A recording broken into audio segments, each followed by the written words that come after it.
Hey, welcome back to another episode of the award-winning TSP. How's everyone doing? Brr. Oh, that good, huh? Yeah, we have a lot to talk about today. I'm sunburnt, man. I'm sunburnt. I hurt Yeah, everywhere. you're supposed to use sunscreen when you're in Florida. Dude, I did, man. SPF 50, like with mineral, like the shit my dermatologist gave me, and I still got burned, man. My shoulders look like fucking leather chaps, man. It's crazy. It's awesome. It's horrible. Hey, today is a kind of a special episode. Today we have Ryan Rogers on. It's also our Memorial Day weekend. So today we talk about what Memorial Day means to us. Before that gets started, let me see what do we got besides Memorial Day. We gotta thank some people. Thank our sponsors. Yes, thank our Thank our Patreons. Patreons. For every dollar that comes in, we go ahead and put it towards a nonprofit that I started called Minutes Wisely. What we do is it's our mission to send veterans and first responders to sporting events. We have season tickets to the Detroit Lions, so we'll be sending some folks up to some games. Looking into getting some Predators tickets, depending on how fundraising going. We have some. You have a meeting. Pick those up, man. I'll try to get those. Well, they're expensive. I know.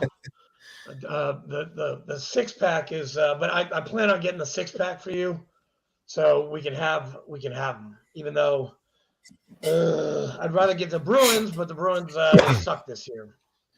Damn it! Well, they did awesome until the playoffs. The Boston Bruins were breaking records until the playoffs started. And you know what? It's a curse. It's a damn curse of the President's Cup. The President's Cup, man. You don't want that thing. We don't want it. So what is Florida is like the 8th seed, and they're just steamrolling. Hey, listen, I saw Florida when they first came to fruition back in like 95. I saw their first game. My dad, my brother, we went down to the old Miami Arena, and we saw them for the first time. I don't believe them. When Van Beesbrook was their goalie, that's when I saw them play. They were really good back then, and now they're freaking awesome right now. They came out of nowhere. Is that where Wiz, does he have tickets, or is he more of a Lightning fan? I forget. Who? Wiz. Wiz, he met Bobby Orr like at a game. I know. He has a suite there, man. I think so. And I think it's Florida Panthers, right? Yeah, it is. No, it's definitely the Panthers. The Lightning, they're okay. They were good a couple years ago, but yeah, they were not so good this year. But sorry. Anyway, and the cookbook, man. The cookbook is coming. I'm still waiting for Gunny Sabins, man. Come on, buddy. Let's wrap this thing up. Hey, man, he just did a rocket launch with his kid at school today. He reached out to me. He said he was running late because he's teaching school this year. He was a math teacher, and he was just wrapping up. Sabins is teaching math? Yes. Why are you laughing, Good job, man? Jeff. Hey, Marines can teach. Yeah, but we can't count that high, dude. I don't know. Yeah, and Ryan, he laughed because I could see, is that an EGA, like in between, in the stars right there? Oh, yeah. Behind you, Ryan? Okay. You are Marine, it is. Correct? I am, and I can count. Oh, man, look at that. He knows words, too. Who were you with, Ryan? I'm near the different units, but most notably I was 6 for my kinetic deployment. I was with Base Shield Bastards, a 3-2 Lima company. Prior to that, I was a combat instructor over at Infantry Training Battalion as well. Did a couple of different things. I was their first man, and I did the regular fast platoon trap mission type deployment over to Bahrain.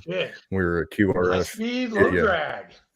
Well, yeah, not really. Fake ass SEAL teams, what we call it. We get a lot of shooting packages and. Did you know a Justin Jackson at all? He was fast company. He came to us after 2 deployments, and then or one deployment. He came to us. Then he was a scout sniper for a little bit.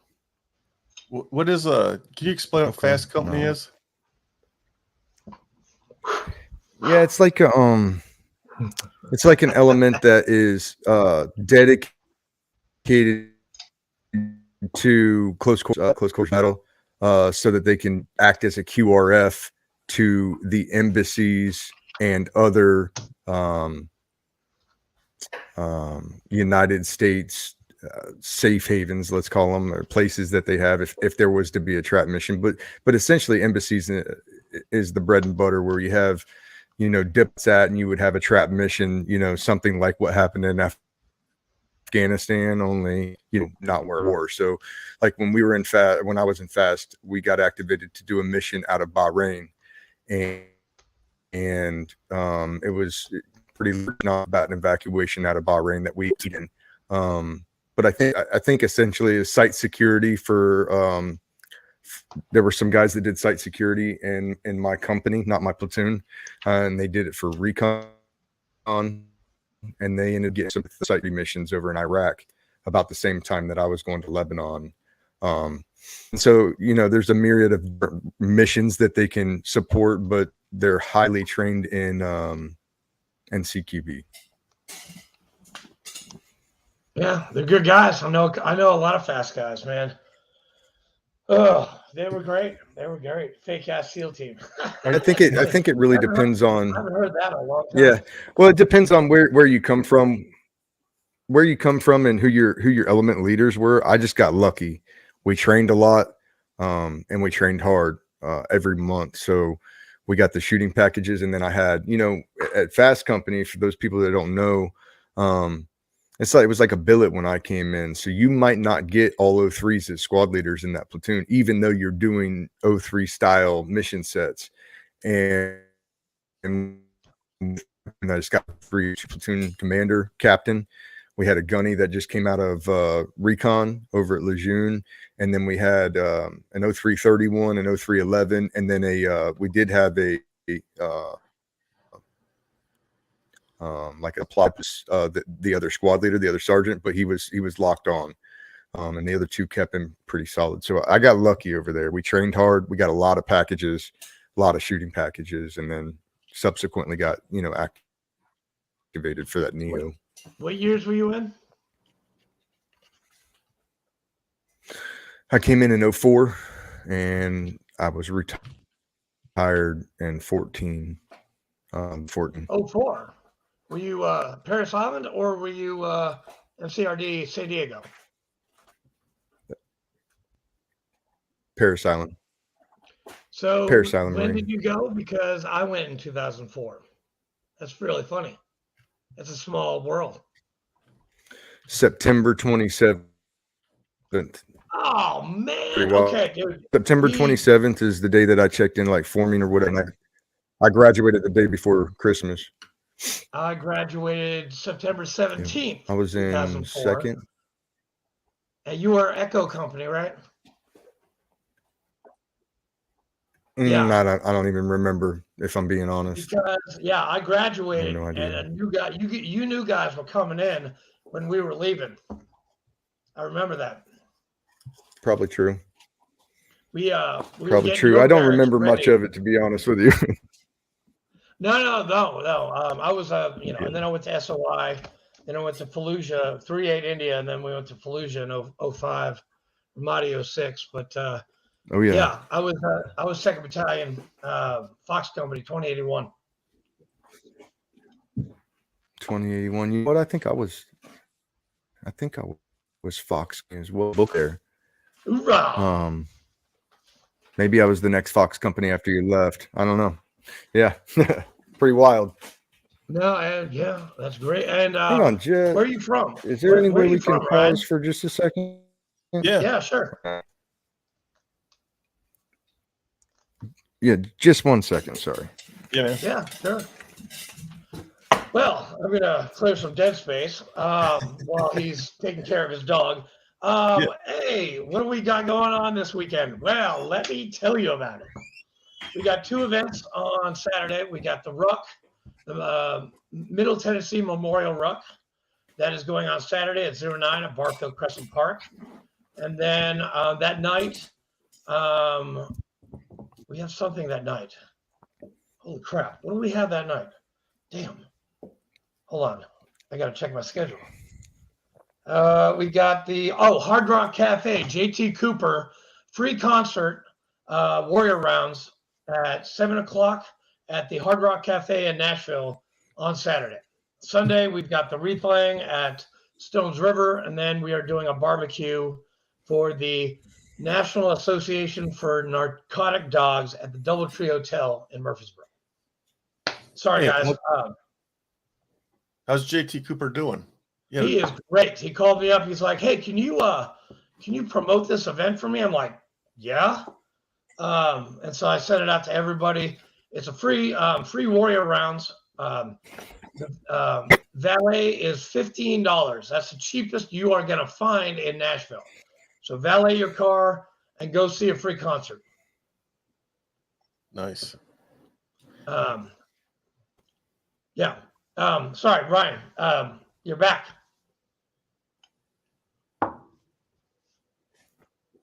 Ryan?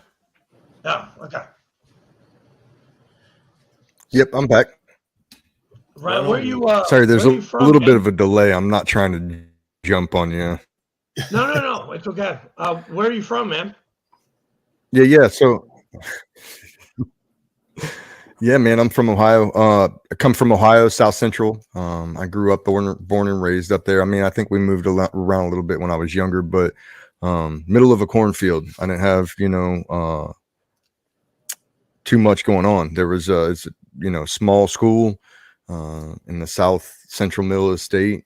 Come from the Plains area, a lot of farming where we're at, and big Buckeye state. You know what I'm saying? Go Buckeyes. Go Bucks. OH. I'm from Michigan. I felt like maybe if you were giving some Michigan football team no. He's all tickets Michigan, away, man. Don't even pay him any mind. Yeah. Keep on going, man. Yeah, I figured we'd throw that Buckeye jab in there. No, it's all good. But yeah, Ohio is where I'm from. That's where I grew up. So. That's cool, man. I was just in Ohio for a wedding. I don't know if you've ever heard of Save a Warrior, but it's up in Hillsboro, Ohio, and I got to go through one of those cohorts 3 years ago. And I don't know. I'm gonna do a little shameless advertising for Jake, but I just got off the phone with him, and I'm like, hey, if you're a veteran or a firefighter or a Leo or EMT, you got a free Warrior Detox to go to up in Hillsboro, Ohio. It's great. I haven't done meds in 3 years. Completely changed my point of view. Not dependent upon anybody anymore. Loving life. But if you're having problems, you need to go see Jake Clark at Save a Warrior. How do you get signed up for that? Go online to Save a Warrior, fill out a questionnaire, and they will get back to you in about 2 or 3 days. They are doing cohorts. They are saving like 20 people a week. It's freaking crazy. They just built a $5 million building up there for the Center of Excellence and PTS. And PTS is post-traumatic stress. And it's free for veterans, firefighters, Leos, and EMTs. It's awesome. It's an amazing experience. That's outstanding. He invited us up there. We should go up there and catch a football game and stop on our way. And have some Skyline chili, which I did. Skyline chili ain't that good, man. It's amazing. What are you, Ryan? Are you a Gold Star kind of a guy, or are you Skyline chili? Yeah, I like Skyline. I'm from there, so I got to rep the Skyline. Yes. Hell yes. Yeah. See? Cheese conies, 5-way, 4-way, 3-way. Amazing. That's stuff. it. I love it. That's it. Love it. Ron, we had I had a lot of guys in my platoon from Ohio. Actually, in my whole battalion, they would go on a 96. Dude, it didn't matter when they got off. They would go up to Ohio, and they would be back to work by Monday. It was crazy. Those guys loved going to Ohio. I mean, we had We A had lot of the 6 infantry is months. made up of Ohio and Texas. It seems like that's where, at least on the East Coast, when you're at Lejeune, it's Oh, yeah. Ohio and Texas in the infantry world. Is the big ones. Dude, we had so many people from Ohio. They had Skyline chili sent over to us. I mean, in cans. It was crazy. Nice, I'm gonna get you some real chili. nice. Oh, dude, we'll have a chili cook-off, Flake. I guarantee it. Dude, I just made my pasta, man. I got these sausages from Tennessee Meat Company. They were downright good. Yeah, there's some primo meats They there. have some really good meat. Yeah, they do. Sounds So weird, Ryan, but it is. what I know about you, but why don't you tell our viewers what are you doing now? Like you did Fast Company, and then what happened after? Like you were in for how long? 10 years? Yeah, just short of 11 years. So you got out Yep. as a staff sergeant? Sergeant. Yep. Sergeant. E5. Okay. I was Yeah, on I I was on a didn't meritorious staff board when they found my some damage. I was trying to get into I had a seat to ANS for Marjah, and my career was to accelerator, and I was kind of dealing with some stuff from Marjah, and I wasn't dealing with it well, so I was like, I hit the gas. If I hit the gas, things will go so fast that I can only focus on those things. Yeah. Was the idea. And then so I got my ANS. I crushed myself for about 6 months working on runs with my platoon sergeant, and he was going with me to the same ANS. And then just before my check-in date, maybe a couple of days before, I was flagged because my hearing test in the Special Naval Warfare physical was failed. And I was like, that's no big deal. I'll just go over and get my baseline reset. Yeah, exactly.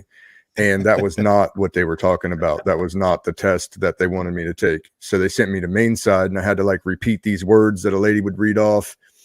And I failed that miserably. And then she turned around at another 100 words off.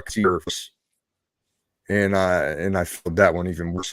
They were trying to show me how much I had and how much I was relying on reading lips without knowing that I was actually doing that, I guess. And that sucked because I went from, kinetic combat was all I ever wanted to do, was lead Marines. And I went from doing that on a large scale in a kinetic deployment, in a main invasion, in a named operation, to coming home and passing that knowledge on and then getting ready to go do it again. And then somebody tells you can't do it again. And so because of that hearing test, my ANS ticket was cashed. Couldn't go to that anymore. And then they said that I couldn't operate in combat capacity anymore. And so that put me on a path to be, medically retired. Which with you, we could probably do this show and never combat. There's one of the worst injuries in my estimation that a true warrior can sustain or can have happen is the lack of purpose. And that goes for anybody. If you don't have a purpose in your life, or the purpose that you have prepared yourself for your entire life is then, taken from you, or felt like, I didn't want to retire. I could see tuning that no problem, but they didn't see it that way. And it was a blessing. It was a blessing in disguise because, I fought it for a year, trying to make sense of it, and then it was just a year or two after I retired, I started having grand mal seizures from the brain, from TBI, from my brain being scrambled up. And I've had them all the way until now. I still have them. Sometimes they, are more frequent than other times. And sometimes, I can go months and months and never have an issue, but I absolutely would be a hindrance to a range. Happened in range that's gonna eat guys that got to carry me out of it's not something I want to put on somebody. So I say that just to make it clear that I felt like my purpose was taken. I felt like everything was against that. And then, what a lot of guys don't realize, I think, is that when you're in active duty status, you're serving something so much bigger than yourself. And whether guys like to admit that or realize that, whether, somebody ever tells them that or not, really doing bigger than yourself every single day, that makes a difference. And then when you retire, every single person will go through it. You'll retire from the armed forces and you'll feel that void. There's something missing on the inside, and some people want to liken that to PTSD. Some people want to call it different things, and I think it's just your body's recognition that you're no longer serving something high anymore. You fix that and serve something again that is more important than self. I think a lot of guys struggle, and I think that was my issue. And so, years, probably 2 years into it, 3 years into retirement, it's like, this is not it. I've got to do something bigger. I've got to do something better. I've got to give back to my community. And so, I just decided then, seizures, injuries, TBI, the shakes, neurological issues I have, they don't mean anything. And they definitely don't mean anything if I don't bring some positivity to the stage out of them. If I in that, does that mean? And so, I went to college. I went back, put myself to school, my benefits. I got an associate's degree in art, just trying to get my feet wet and study habits. And then I went on and graduated cum laude with a bachelor's in Homeland Security, with emphasis on intelligence fusion. And then, by the end of that degree, I don't know what all you want to get into, but by the end of that degree, there were so many undertones that suggested that it was okay to infringe on American citizens' rights as long as somebody at one of these 3-letter agencies said it was okay. And when that's the undertone, I don't want anything to do with that. And so I decided I went and got smart on intelligence and fusion for nothing, because I don't want to work for those organizations. Anybody that says you can strip the rights from American on fear-mongering or on 9/11 or on anything, you're taking rights from somebody. I'm not a part of that. And the federal government agency shouldn't be either. And so then it was like, now what? That's what I was going to do. How can I think of the warfighting community? How can I, leverage my experience in a way and help current, active, and transitioning. And so I wrote a book. Called Lions of Marjah. It's a war memoir about my time downrange with 3-6 Kilo Company as a second platoon squad leader. And very good book. Good job, man. No, thank you. What's the name of the book? Thank you. I appreciate that. The Lions of Marjah. I tried. It's a great book, man. Fantastic. Yeah, I appreciate that. It's available on Amazon. So now I self-published because COVID and things that were happening on the planet at the time. Not a lot of people were trying to put new stuff out. They were trying to really print this they had already. And so I went with Amazon with KDP and published it myself. And it's done okay. I've sold a couple thousand books, I think, so far. And I have 3 more books in the works. At least one of them, but hopefully 2 will come out next year. But yeah, Lions of Marjah was a squad point of view of a kinetic deployment. And you want to know what, like the regular straight leg infantry Marine does, and the monotony of deployment and the excitement of the kinetics in a deployment. And we talk about loss, we talk about killing, we talk about killing the enemy is one thing, seeing a dead Marine is another thing. Corpsman, I have my corpsman on there and talk about that. I talk about the relationship with linguists and interpreters, to which I grew very close with my interpreter. And then when the fall of Kabul happened, I actually helped one of my interpreters get out of the country. It took a year after the Abbey Gate exploded, but we got him out, settled, and so talk a little bit about, but after the book was published, I had tons of guys just hitting me up, testimonials saying thank you. People I didn't know, people I didn't go to war that were at the same time as me or a close time to me. And they kept saying the same, like, thank you for putting this into a language that we could share with families in an understandable way. And I don't know if that's for everybody, but it did it for a good number of them. And getting testimonials, it just became the light. It was like, hey, that's exactly where to go with this. Anybody can write one book, put it out and affect some lives. But now we have podcasts, right? Now we have instant the world of people who want to see, hear, and do these things, an inlet to the people that are out there, the citizens that are backing the blue and are backing the military and don't want to take away and are like-minded with us and understand the need for the military, and they want to know the words, then they can come to shows like yours, shows like mine, shows like Willings or Jack Carr, Stump, former Action Guy podcast. There's a bunch of us doing them, and everybody's like, well, there's a bunch of them. Well, there's not enough of us to tell the amount of stories that American men and women have provided. So very, very big in the word out there, and all the way growing up, probably because of World War I, but the way was not talking.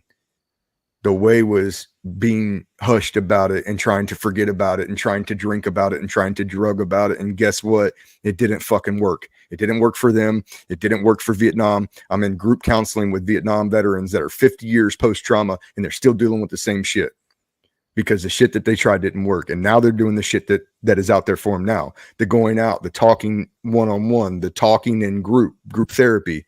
And these things are helping people and they're keeping people alive. So, for some reason, my computer is about to turn off. Let me make sure it's plugged in just real quick. Sorry. Yeah, man. Wow. We're just getting deep. Yeah, that's a good book. You should definitely check it out. I just bookmarked it. Okay, good. I have it on my Kindle. Damn good read. Sorry, guys. He's plugging his computer. Yes.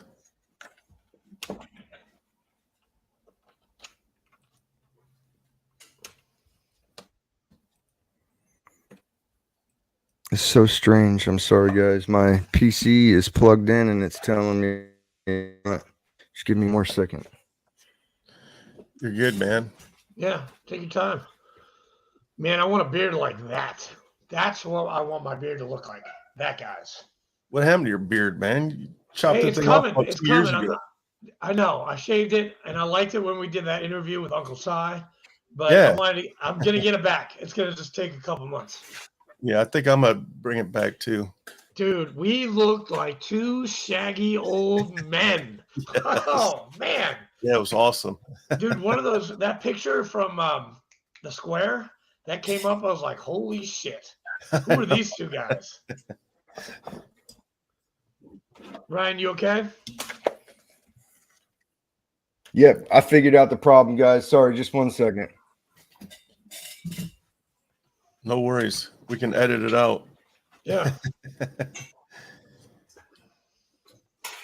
Good thing about you're good at that. Hey, do you want me to go and get the calendar like tomorrow? Like buy it? I'm sorry about that, guys. No, it's I okay. had to. Well, hey, Fleek, we'll talk after. Yeah, we'll talk Saturday. Oh, are you coming to the hike? Probably not. Why not? Come on, man. It's a hike. It's just like a Silkies hike. I'm going to wear my Silkies, my boots, my flags. I mean, it's just going to be like IW except no booze. Yeah. He said, hey, Ryan, have you ever been to an IW hike in Cincinnati? That is a damn good hike, actually. I haven't done it. You're talking about Irreverent Warriors? I used to work for them for about 3 years. I know about them. Yes. They're great guys. Yeah, they do good stuff, man. They have them down here in Jacksonville a lot. Yeah. Yeah. Hey, what was wrong with your computer? Because I think the delay is gone now.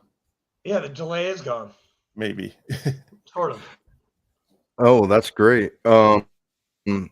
Yeah, no, it was just plugged. I had to plug it back in, and I it plugged in, but that was another monitor. I got too much stuff up here, and I just missed that it was not plugged in. Yeah, I mean, yeah, IW Jacksonville, what, North Carolina? Yep. Yeah, that's a good hike. I've done that twice. Jacksonville, Wilmington. They've got like 8 hikes in North Carolina. It's crazy. I did the Nashville hike in 2019, did that one, founded Chattanooga, founded Knoxville, founded Clarksville. And now, I don't know, nobody's picking up the slack. So there's only 2 hikes now, again, in Tennessee, Memphis and Nashville. And I'm kind of upset about that, but that's okay. I've got to talk to Donnie and to Nate and to Cindy and see if I can get those back again. Oh, there you go. Add more stuff to your plate. Hey, listen, suicide prevention, we're aware already that the suicide issue, it's a problem. We're already aware of it. We just need to prevent it now. And Save a Warrior, IW, there's so many other venues, other organizations that are helping out with this. It's crazy. There's a TBI nonprofit in Texas that's awesome. One of our VFW guys, he went through that. No Fallen Heroes, one of our guys that we interviewed, Lieutenant Commander Wiz Buckley, he's doing great things with veterans and TBI and post-traumatic stress. And it's just there's so many things out there that veterans can take advantage of and to get help. All you got to do is ask and try and get help. That's it. That's all you got to do. I need help. I did 5 years ago, and I'll be 5 years sober in July. I'm very excited. Congratulations. Yeah, thanks. Thanks, sir. Thank you, Ryan. Oh, man. Thank you, brother. June 10th.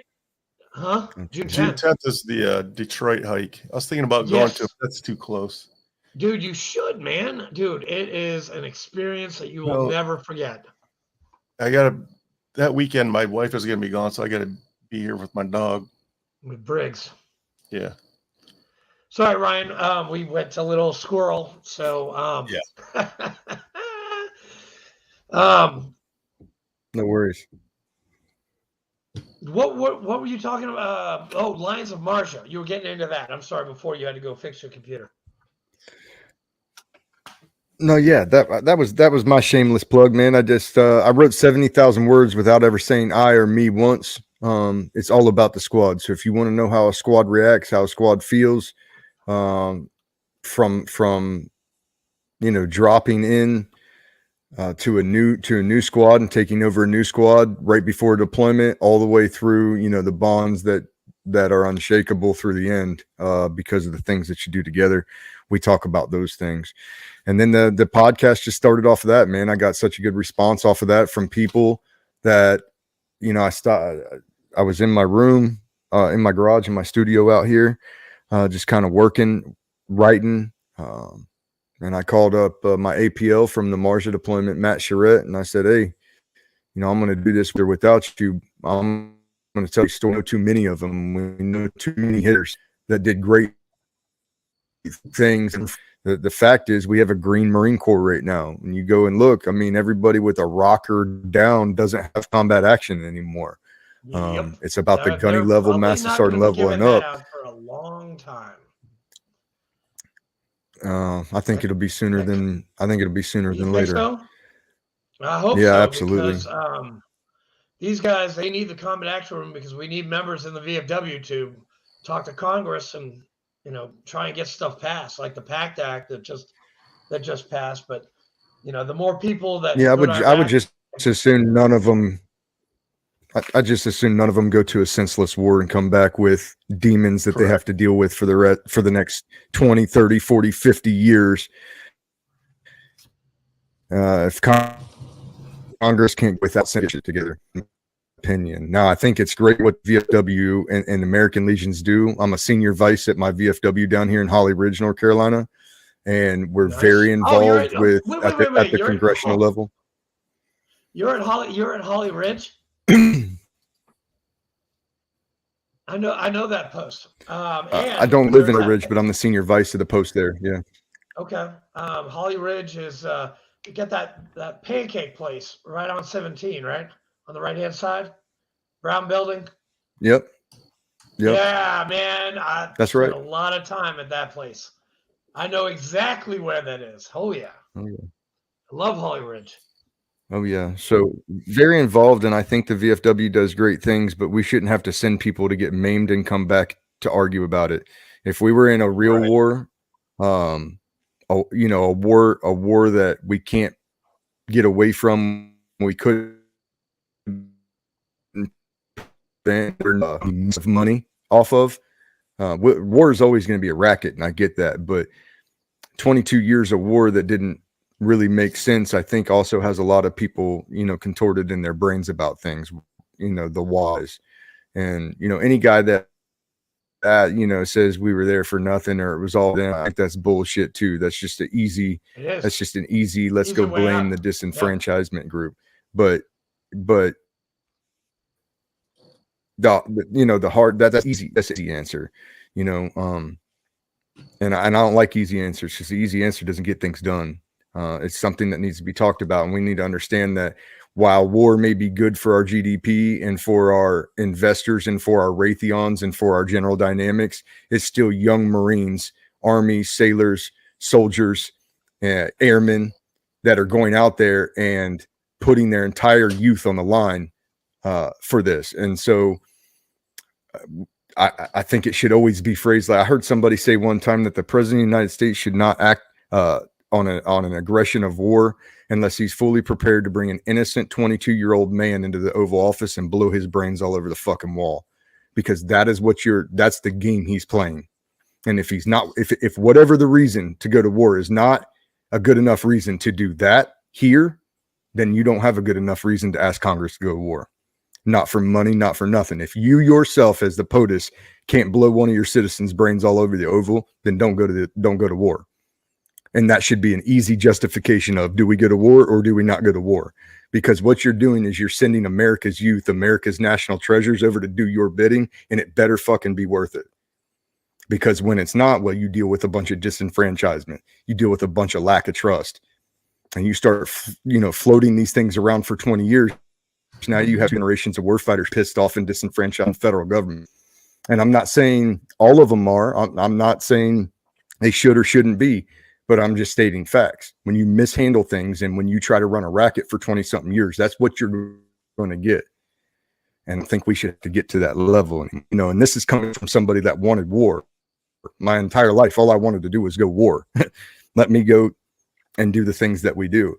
And it needs to be worth it, though. That's my 2 cents on it. I've never heard it explained that way, but it makes perfect sense. You speak very passionately, Ryan. Well, it's something I'm passionate about because I've put people in the ground for mistakes that I've made. My friends are my mistakes, and we zip them up in bags. And when you do that, you have a different outlook on the game, and you evolve as a warrior. Now, don't get me wrong. I still want war. And if you'd have told me I'd have struggled like this, I'd have still signed that fucking contract, baby. I'd have still went. But you need to, as a nation, we need to handle this smartly. And I don't know that, the last couple of administrations have. I'm not here to point fingers at the left or point fingers at the right. I think they both play the same game with everybody. My interest is strictly the people that's said, here I am, send me. That's the people that you have to take care of, because when they don't exist anymore, we're one generation of warfighters away from extinction as a country. And it's, it's a cliche and it's a, coined term and people use it a lot, but it's fucking right. The first generation that doesn't stand up and say, send me, it's over. All this was over anyway. And so it must be for the right reasons that we can validate, to national credit to give their life and their blood. So, well, this new Marine Corps, this 2030 force design of General Burgers is interesting. I got to see him in March He was actually my battalion commander in 2004 when I got the 3.8, and I didn't even ask him. I was like, David, I did not ask him. I was like, hey, I shook his hand. I was like, hey, how you doing, sir? But I did not ask him. I was like, dude, what are you doing to the Marine Corps, man? You got rid of tanks, assaultmen. Yeah, but I mean, like, if you study it,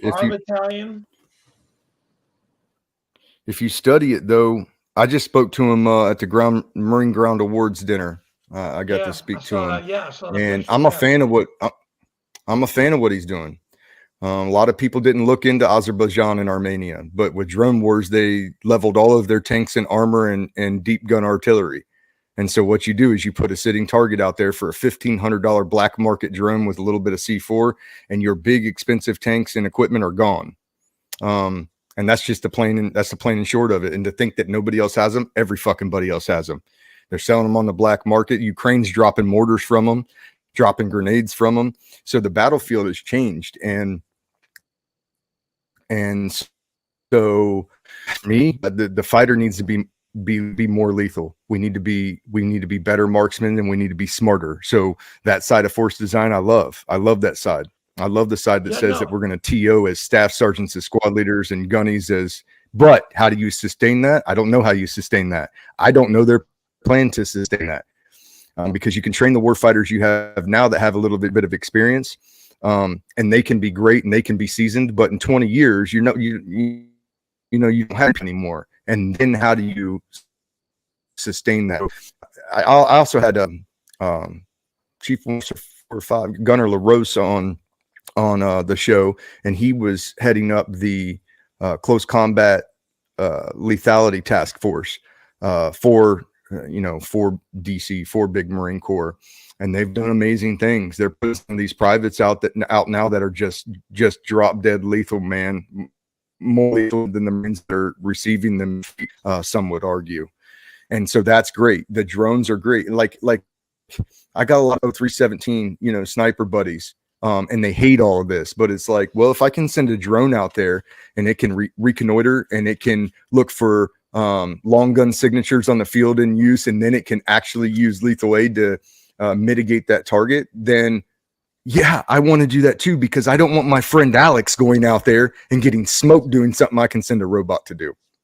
However, do I think that we should do away with Scout Sniper School and the true craft and the everything? I got my own opinions about that, because counter will become a thing. And as soon as those counter drones become a thing and no more drones going out, and we haven't had a scout sniper class in 10 years, then what happens?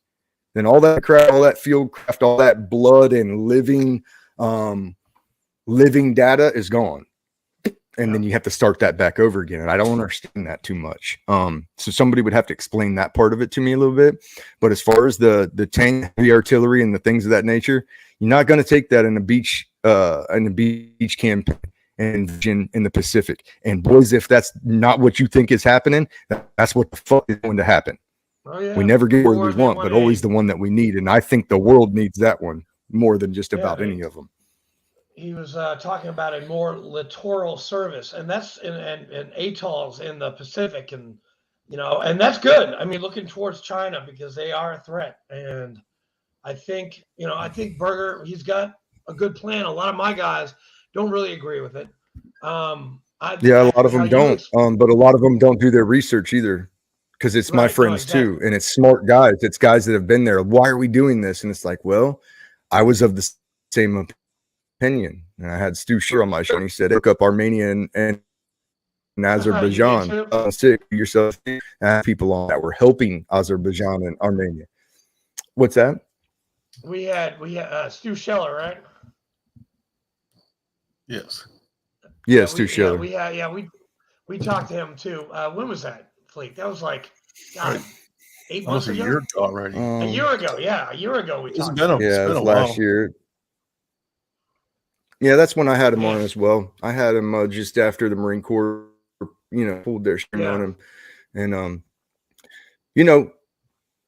we don't have to talk about Stu Scheller all night, but the man did something I respect, in that nobody else was saying something that was completely obvious to the world. And he put a face on that. But Yeah, I also think, though, in my heart of hearts, that there is a place and a time for dirty Yeah. laundry. For sure.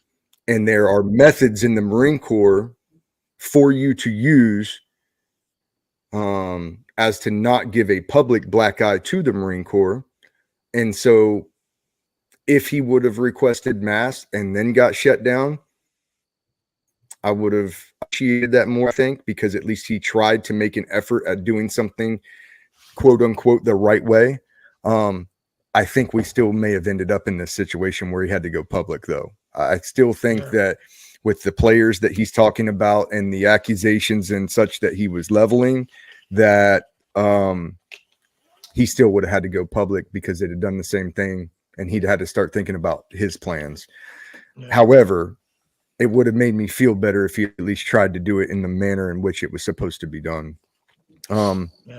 And I hate it for him. He's lost a lot. He's sacrificed a lot over his ideals and over his that intestinal fortitude that says, no, this is wrong, and I'm going to say something about it. I still think that there's a lot to be answered for there from Big Marine Corps. I still think there's answers that haven't been addressed or given out of that situation.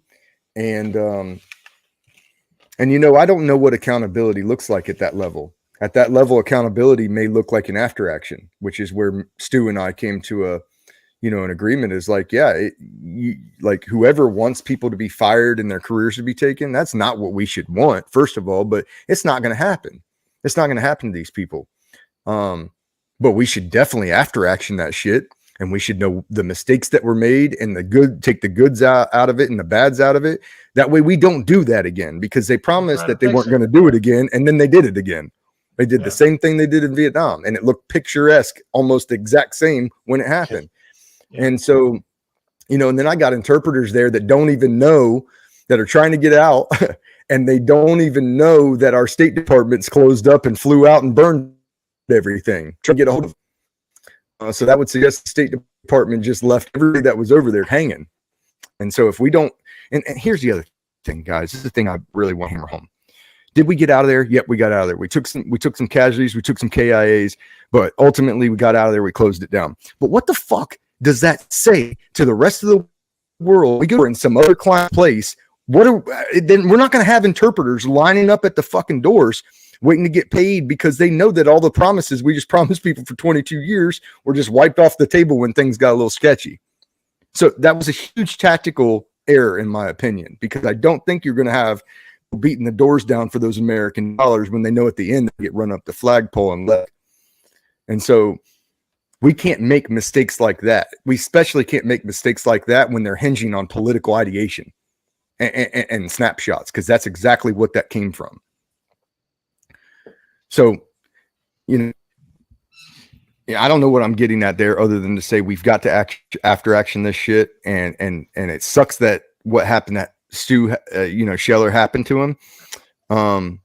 But maybe it was enough to fire some people up in their hearts and in their souls and say, hang on a second, this isn't right. He's right about this. Maybe he is wrong about his tactics and his methods, but this is a fact. And we now have to deal with this fact so that we can get this right the next time. And that's what I hope is going on at the highest levels now. One could hope. Yeah. Well said. You knew it was going to be, it was bad when you're watching the videos of the pullout and people are falling off of airplanes.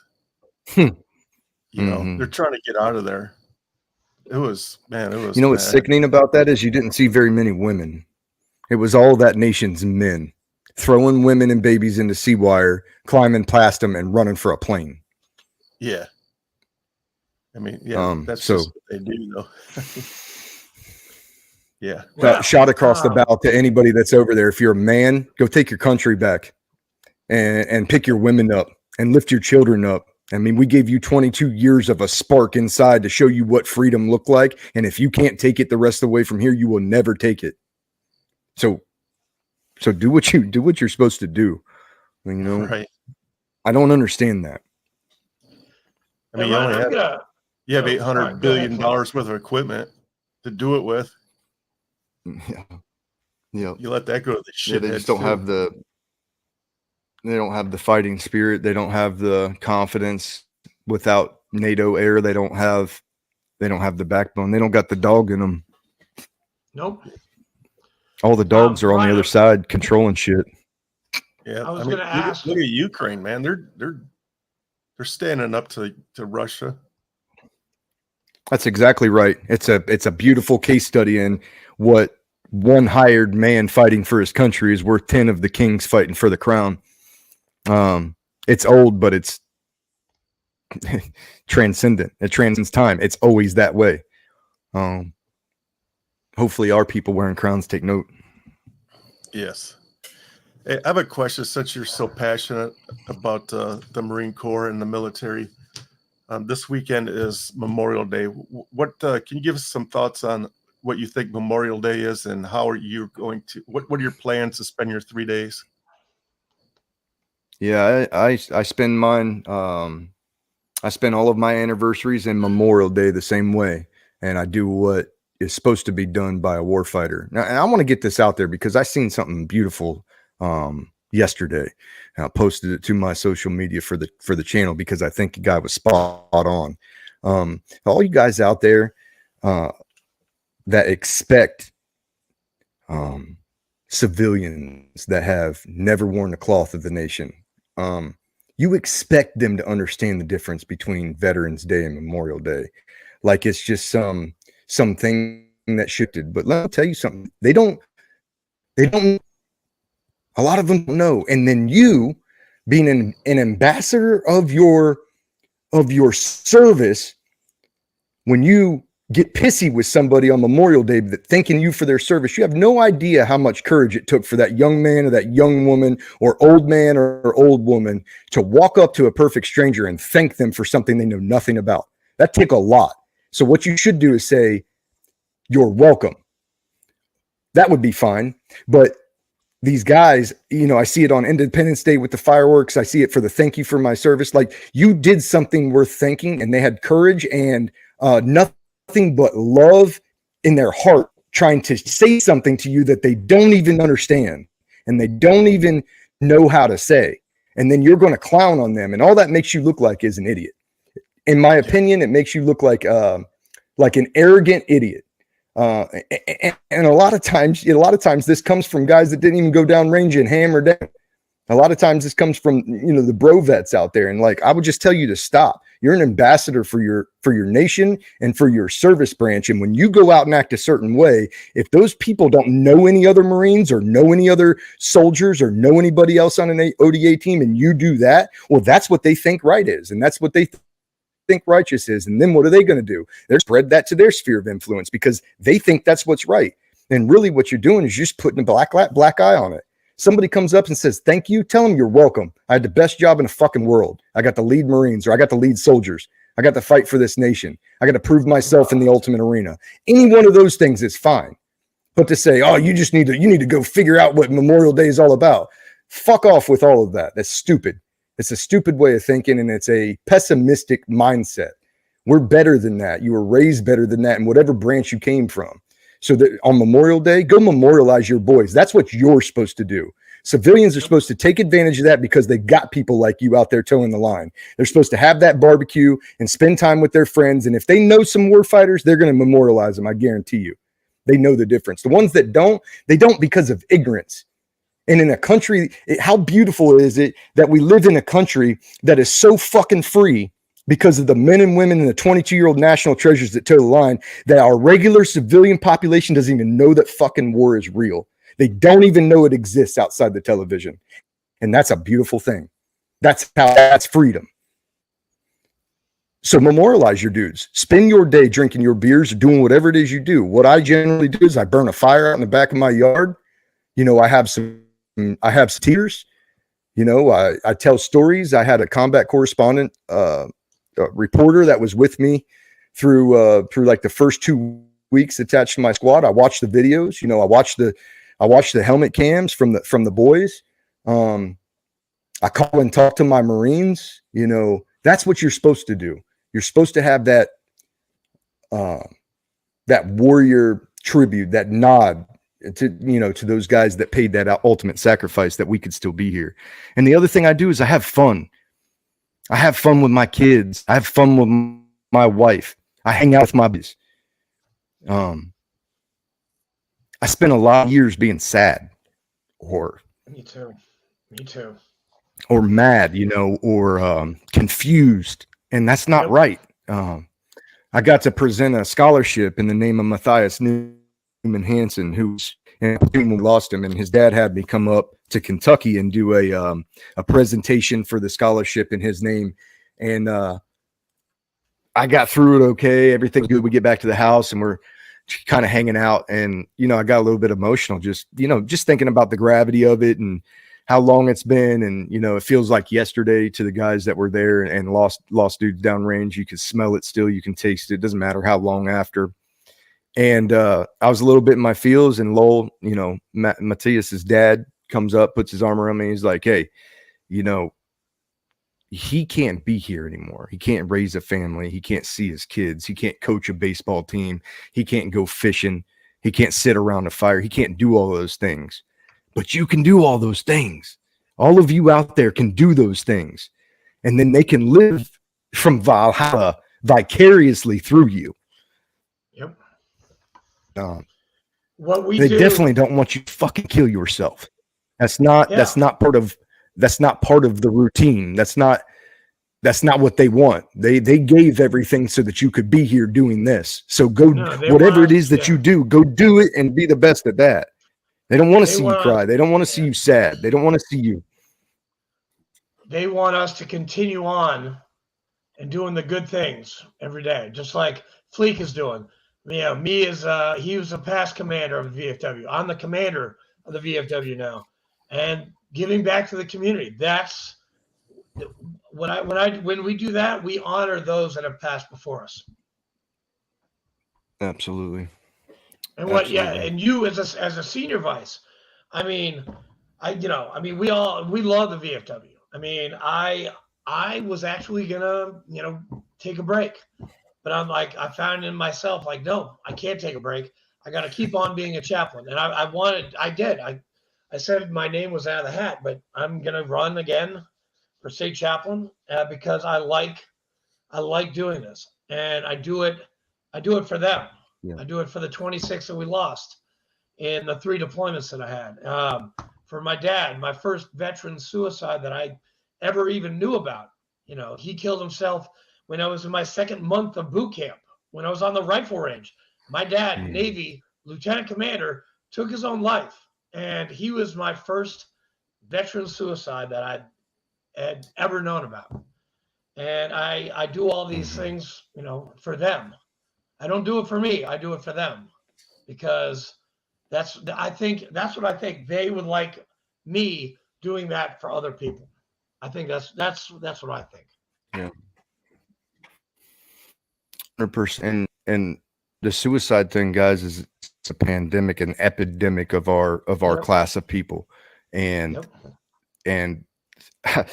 I got a new slogan for my show, and I don't even want to say it in Latin because I don't want to sound silly, but it's stronger together. Hey, I took 6 years of Latin. Go ahead, say it. I love it.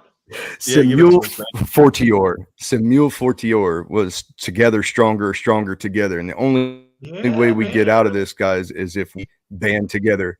The PB Abates, the Operation Patriots FOB in South Carolina. I just spoke there. I gave a keynote speech because every year they light a fire for 22 days leading up to Memorial Day for suicide awareness. And so I went down and I did some words, and my first suicide from a brother in arms happened before we even came home from Marjah.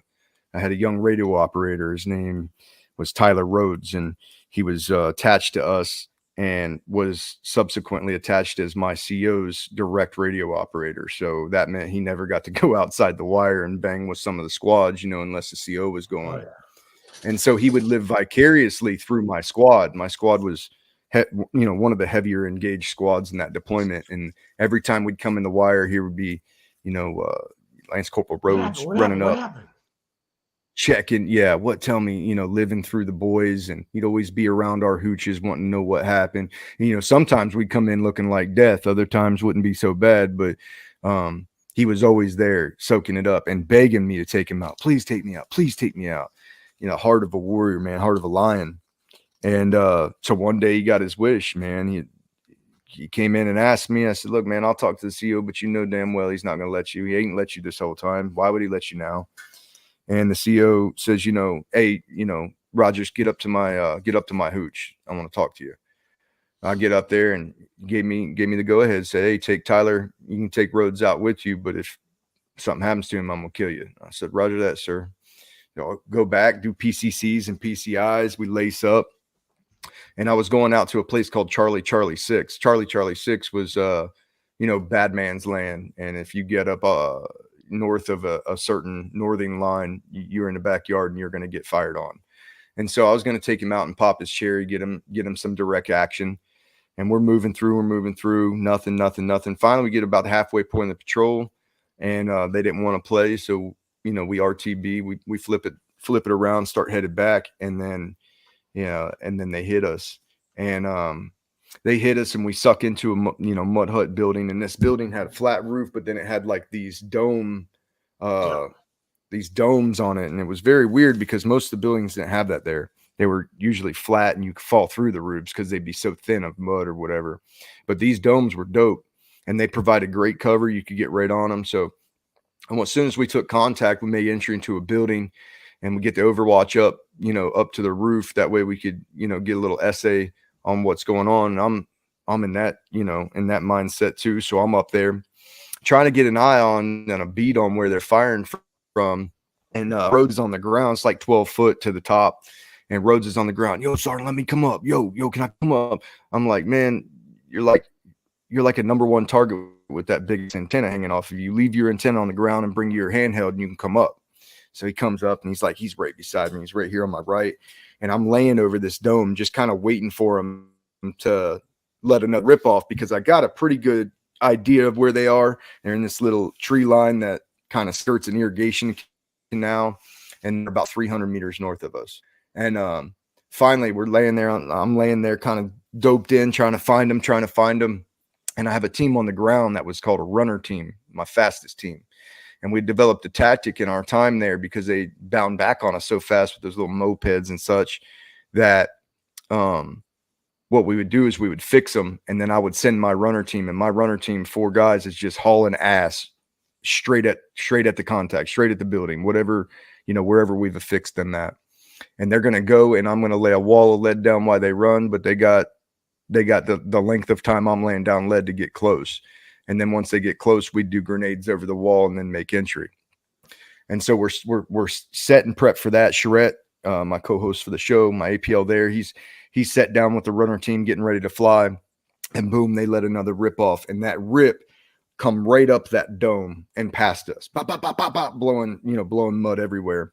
And he was so afraid to die on that day, so afraid to die, that he lunges back. And I mean, it's a 12-foot drop, and you got 50 pounds of kit on, you're going to be damaged. And I remember grabbing his kit and pulling him back to that dome. I said, hey man, call in a tick. We got one hot, right now, and pulled up, boom, boom, boom, started firing.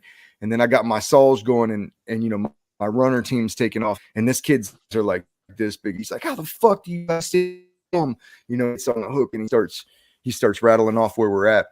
The point of the story is just a few weeks later, when we got Spar War internet connection, he saw the wrong picture from back at home, and he blew his brains out with an M4 right there on Cop Riley. And that was the first time somebody had checked out that I had just served with, somebody that was not afraid of the enemy's rounds. Somebody, if he was afraid, he still put a smile on his face and did his work. And we came home from that and laughed about it and joked about it and talked about it.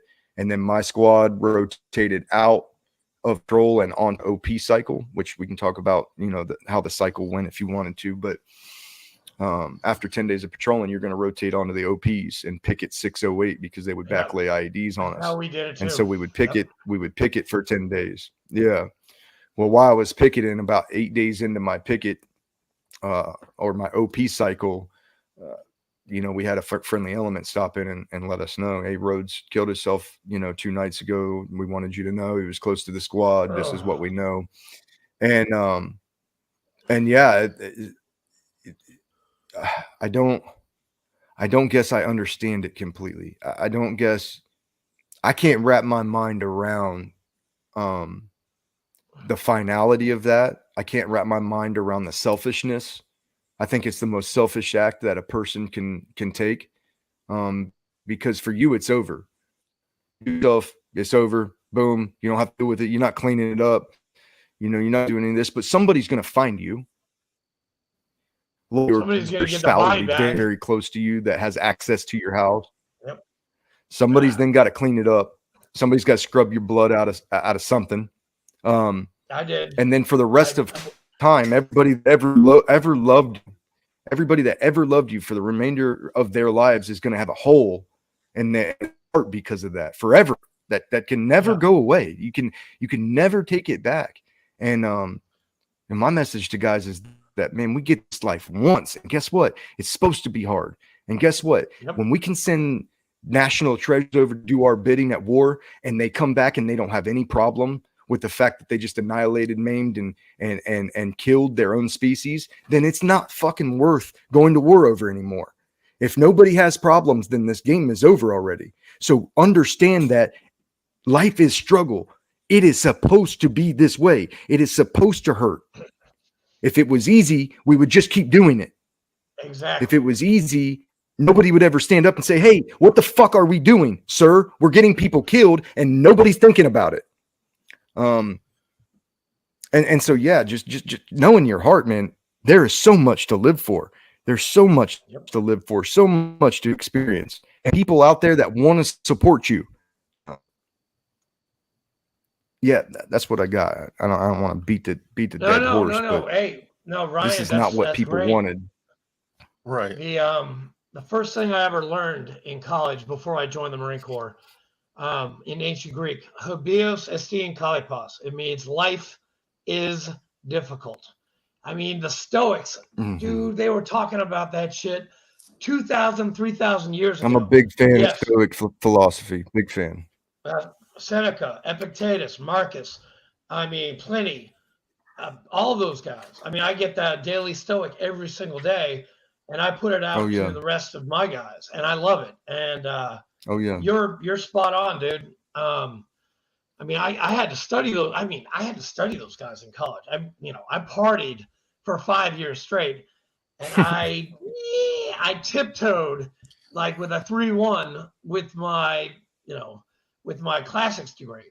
In real time, dude, I got like a 2.5 in my college. Dude, I was a partier. Dude, I was a fraternity guy. But you're totally right. Life it's not supposed to be easy. The difficulties of life make experiences that we learn from and that we're supposed to learn from. I don't know if we do learn from them, but we're supposed to learn from our mistakes so we don't make them again. Sure. But you know what? Some people make the same mistakes. Some people don't. I don't know. That's my thing. You're passionate. I love it, man. Ryan, this has been a great interview. You have a great podcast. You have a great book out there. You are fucking one of the warrior breed, fucking war fighters. And I'm proud to have been and walked across that parade deck. Almost we crossed. I think we might have. We just shoulders of giants. We stand on the shoulders of giants. Yeah. You know what? You went to SOI. Right. I went to SOI, and then fucking dude, I was gone. I was on a bird to fucking Al Assad, then TQ, then fucking Fallujah, and I was dropped in the fucking fire pit. And as an 0331, dude, I was scared out of my fucking mind. I was getting shot at. I was like, what the fuck is going on here? Who are these people? First deployment, not so good. Yeah. Second deployment, Ramadi, that was good. First deployment, I got NJP'd for drinking in Iraq. Yeah, not a very good thing. Got NJP'd, got battalion NJP'd by General Neary. Thank you, sir. Our battalion commander, who just got he just got retired 2 years ago. Stephen M. Neary, for saying a very bad word to someone. God bless you, sir. Just kidding. But yeah, I had a great military experience. You sound like you had a fast company and you did a lot of fucking high speed shit. And you've served this country well, and you are still serving. As the VFW says, hashtag still serving. We're doing Still it. You're serving. doing it. I'm doing it. Fleet's doing it. We do it every single day, and you do it on the airwaves. We're doing it on the airwaves, and we really thank you for this time that you've given us, Ryan. No, man, I appreciate you guys having me on and having the, the faith that I would bring something favorable to your audience, because I'm honored to speak, but I hope they get something out of it.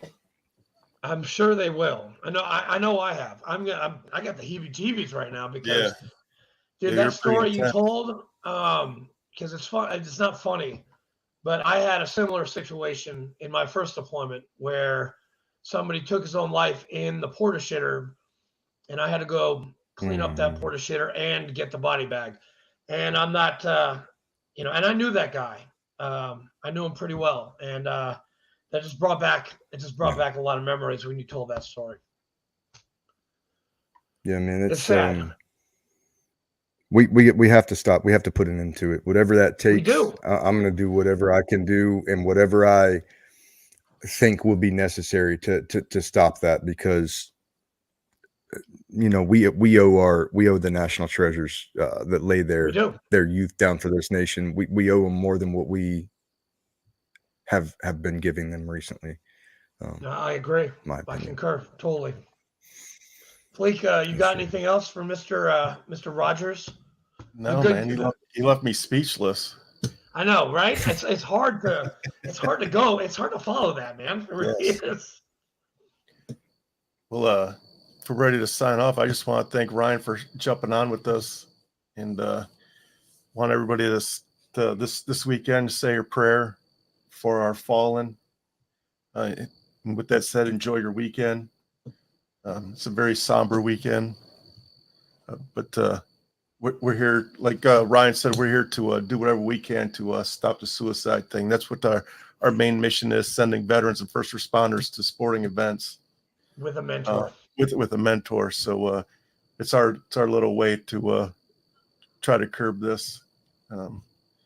Just one small act can save a life.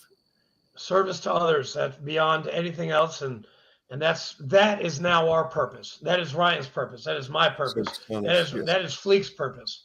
Service beyond ourselves. We can't serve in uniform anymore, but you know what?